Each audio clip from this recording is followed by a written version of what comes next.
Souhaitons un nouveau traité pour faire prendre conscience à l'ensemble des peuples européens, membres de l'Europe et de la zone euro, que les choses ne peuvent plus continuer comme elles ont prospéré jusqu'à aujourd'hui.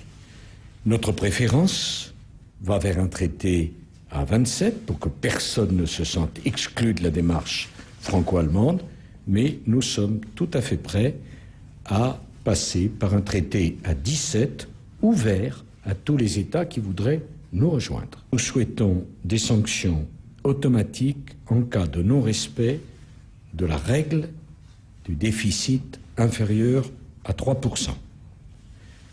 Et nous souhaitons que seule une majorité qualifiée puisse s'y opposer. Das heißt, der Europäische Gerichtshof überprüft nicht jedes einzelne Budget, aber er überprüft, ob die Schuldenbremse im nationalen Recht so umgesetzt ist, dass daraus eine verpflichtende Einhaltung des Stabilitäts- und Wachstumspaktes kommt. Sur la Cour européenne de justice, les choses sont assez claires.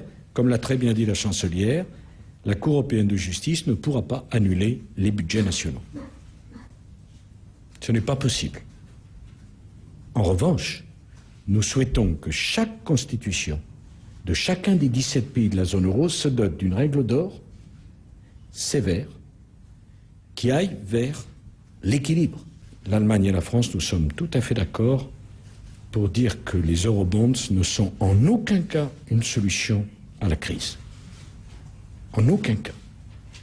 D'ailleurs, je veux dire aux Français, quelle drôle d'idée que celle qui consisterait à mutualiser la dette,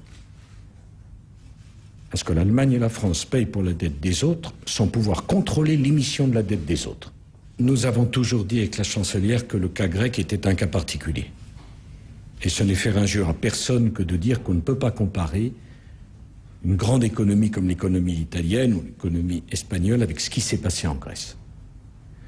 Et ce que nous voulons avec la chancelière, c'est dire aux épargnants du monde entier, mais qu'en Europe, la règle, c'est qu'on rembourse ses dettes.